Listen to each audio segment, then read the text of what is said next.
अस्सलाम वालेकुम to everyone. आज का जो हमारा टॉपिक है, जो हम एक पोएम डिस्कस करेंगे मैथ्यू अर्नल्ड की, one of the famous poem जिसका नाम है lines written in Kingston Garden. ठीक है, इस पोएम के अंदर सबसे पहले हम अपना जो ऑथर है उसका क्या देखेंगे, इंट्रोडक्शन मैथ्यू अर्नल्ड का। ठीक है, हम सबसे पहले देखेंगे वो पैदा कब हुआ। He was born on 24 December 1822 and died on 15 April 1888। ठीक है, ही वाज इंग्लिश पोइट। अब ये कौन सा पोइट था? इंग्लिश पोइट था, literary critic, literary and social critic. He was father of modern literary criticism.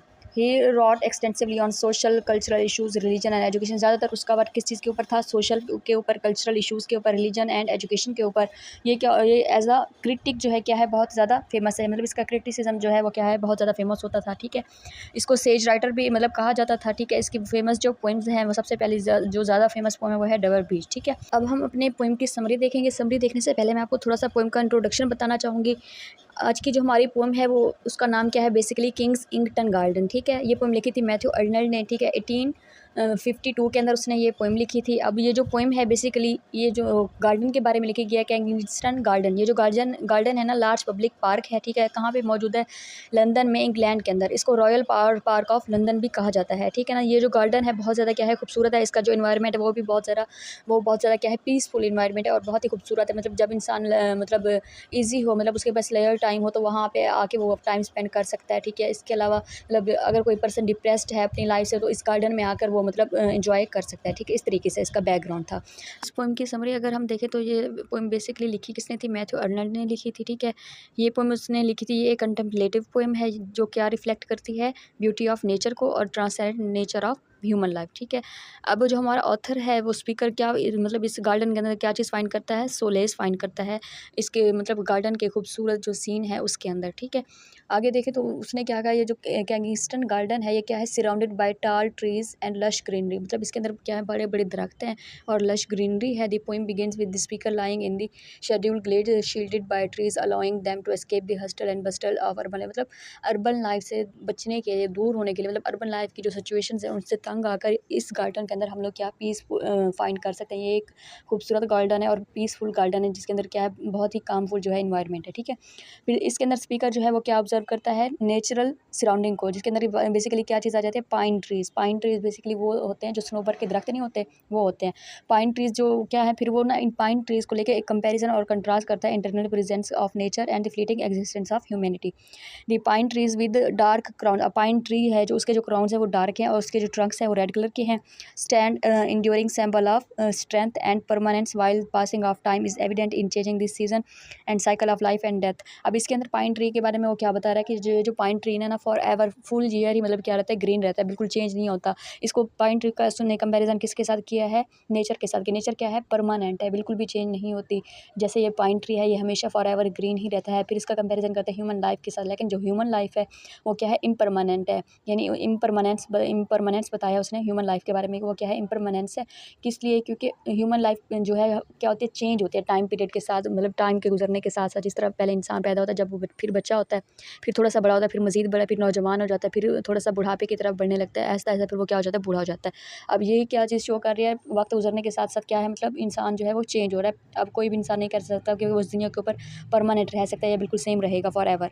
लेकिन ये जो पाइन ट्री है ये क्या है, फॉर एवर ग्रीन रहेगा। ठीक है, फिर वो आगे क्या बोलता है, the speaker remind the impermanence of life. किस चीज़ के बारे में बताता है? जैसे मैंने अभी बताया, इम्परमानेंस ऑफ लाइफ के बारे में। ठीक है, अगर हम ओवरऑल देखें तो lines written in Kingston Garden is a reflective meditation of enduring power of nature. मतलब एक क्या है, रिफ्लेक्टिव पोएम है जिसके अंदर नेचर के रिफ्लेक्शन को क्या किया गया है, शो किया गया। ठीक है, आगे अगर हम देखें तो उसके अंदर फिर वो क्या बता रहे हैं, थ्रू वाइविड इमेजरी। मतलब इस पोएम के अंदर जो हमारा ऑथर है उसने क्या किया, वाइविड इमेजरी यूज़ किया, लैरिकल लैंग्वेज यूज़ की है। ठीक है, किस लिए?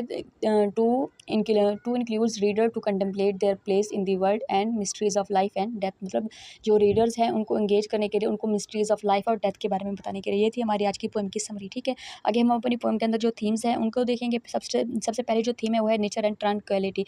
ठीक है, अब the poem celebrate the beauty and tranquillity of nature the speaker find solace and peace in this rainy setting of Kingston garden. अब इसके अंदर क्या बता रहे हैं, नेचर मतलब नेचर जो है वो क्या दे रही है, पीस दे रही है। किसको, हमारा जो ऑथर है, जो मतलब हमारा ऑथर है, पोइट है, ठीक है, उसको मतलब वो अर्बन लाइफ से तंग आकर मतलब सुकून के लिए कहाँ आता है, नेचर की तरफ आता है। मतलब ये जो गार्डन है, ठीक है ना, मतलब सराउंडेड है टाल ट्रीज से, ग्रीनरी से, ठीक है ना, इसके अंदर खूबसूरत पाइन ट्रीज हैं, ठीक है, मतलब नेचर जो है क्या दे रही है, उसको सुकून दे रही है। हमारी सेकंड थीम है वो है रिफ्लेक्शन एंड इंट्रोस्पेक्शन। अब इसके अंदर पोइट किस चीज़ की रिफ्लेक्शन को शो करता है, स्पीकर जो है contemplate their place in the world and mysteries of life and death, मतलब वर्ल्ड के बारे में बताता है और लाइफ और डेथ की जो मिस्ट्रीज हैं उसके बारे में बताता है। The truncal setting of the garden encourage the deeper thought and the self examination. मतलब अब इस गार्डन की जो सेटिंग है वो क्या कर रही है, इनकरेज कर रही है डीपर थाट, कि हम क्या करें, बहुत गहराई में सोचें और अपने सेल्फ को क्या करें, एग्जामाइन करें, ठीक है। थर्ड जो हमारी थीम है वो है परमानेंस एंड चेंज। अब परमानेंस उसने किसके ज़रिए शो किया, पाइन ट्रीज़ के ज़रिए, और जो चेंज किसके ज़रिए शो किया, ह्यूमन लाइफ के ज़रिए, ठीक है ना। तो इमेजरी सच एज टाल पाइन ट्रीज़, अब पाइन ट्रीज़ के ज़रिए उसने क्या शो किया है, परमानेंस को, जो कि जो पाइन ट्रीज़ हैं वो क्या रहता है, फॉर एवर ग्रीन रहते हैं, कभी भी चेंज नहीं होते, हर सीज़न के अंदर ग्रीन रहते हैं, और ये मतलब क्या है, बहुत ही ज़्यादा खूबसूरत हैं, ठीक है। फिर इनको देख के स्पीकर क्या करता है, बहुत ही ज़्यादा मतलब सुकून फील करता है, ठीक है, इस गार्डन के अंदर।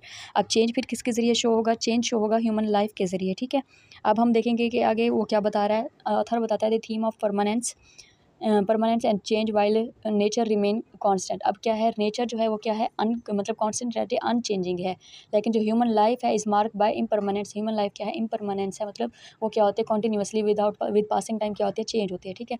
फोर्थ जो हमारी लास्ट थीम है वो है चाइल्डहुड एंड इनोसेंस। अब वो जिस गार्डन के अंदर बैठा हुआ होता है, हर चीज़ को ऑब्जर्व कर रहा होता है, उस गार्डन के अंदर ना छोटे छोटे बच्चे खेल रहे होते हैं। फिर ये इनोसेंस और चाइल्डहुड कौन सिंबलाइज करेंगे, मतलब किस चीज़ के बारे में होगा, चिल्ड्रंस के बारे में, जो वहाँ पे क्या कर रहे होते हैं, प्ले कर रहे होते हैं।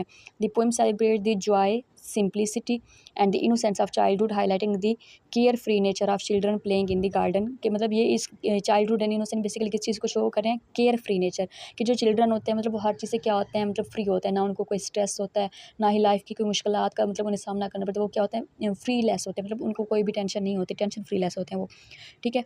फिर आगे हम अपनी पोएम के अंदर जो सैम्पल्स है वो देखेंगे। जो फर्स्ट सैम्पल है बर्ड्स है। जिस गार्डन के अंदर वो जाता है वहाँ पे बर्ड्स जो है दरख्तों के ऊपर बैठ बैठ के गाना गा रहे थे, सॉन्ग मतलब कह रहे होते हैं, चहचहा रहे होते हैं। अब जो बर्ड्स है बेसिकली किस चीज़ को सिंबलाइज करते हैं, जॉय को, ब्यूटी को and the fleeting nature of life. Next जो सिंबल है सेकंड वो है children playing in the garden represent innocence, joy and carefreeness. Third symbol is Kingston garden. अब किंग्स इंगटन गार्डन बेसिकली किस चीज़ को सिंबलाइज कर रहा है, symbolize serene and idyllic environment representing a peaceful environment. अब किस चीज़ को बेसिकली रिप्रेजेंट कर रहा है, पीसफुल इन्वायरमेंट को एंड चाइल्डहुड इनोसेंस को। ये थी हमारी आज की पोइम जो हमने देखी, मैथ्यू अर्नल्ड की फेमस पोइम है, ठीक है, Kingston lines written Kingston Garden by Matthew Arnold. I hope you all understand my lecture. Thank you so much for watching.